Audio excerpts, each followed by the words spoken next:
time. In accordance with the rules of procedure, the second reading debate is adjourned and the bill is referred to the House Committee.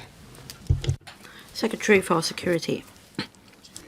President, I move the second reading of the Firearms and Ammunition Amendment Bill 2025.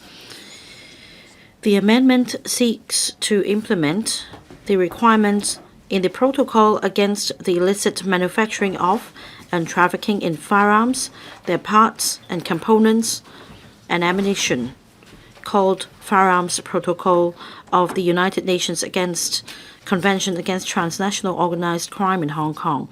To achieve this, we need to review the Firearms and Ammunition Ordinance, or the Ordinance, which at present regulates firearms and ammunition in Hong Kong, and make suitable amendments.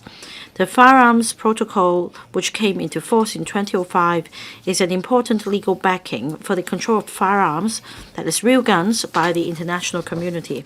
It aims to strengthen control over illicit firearms, prevent their diversion into the illegal circuit, and promote global law enforcement cooperation. The Firearms Protocol has entered into force for our country, including the Hong Kong SAR, since the 18th of January 2024. We are obliged to follow the country and implement the Firearms Protocol locally.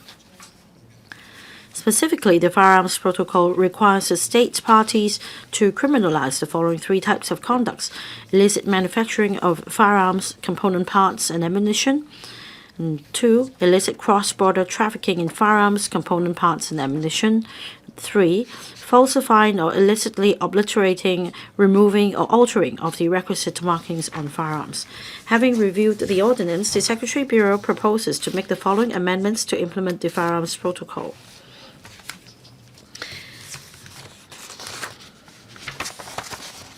At present, manufacturing, import, and export of firearms, including the component parts and ammunition, the course of trade or business, are regulated through the issuance of dealer's license by the Commissioner of Police.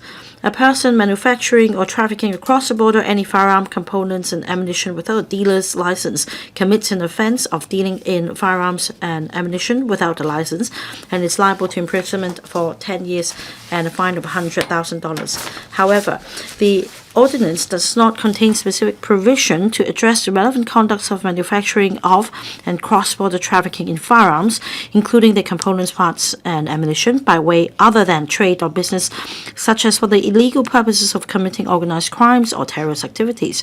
At present, these unlawful conducts are criminalized by the offense of possession of arms or ammunition without a license, with a maximum penalty of imprisonment for 14 years and a fine of $100,000. However, to demonstrate our full implementation of the protocol, we propose to amend the ordinance and establish new offenses to prohibit illicit manufacturing of and cross-border trafficking in firearms, their components, and ammunition by way other than trade or business. We also propose establishing a new offense to prohibit the manufacturing of firearms, component parts, and ammunition with illicitly trafficked components. Firearms are lethal weapons. Considering the gravity of illicit manufacturing or cross-border trafficking of firearms, the component parts, and ammunition, as well as the threat to public safety, we believe the penalty for the new offense should have sufficient deterrence.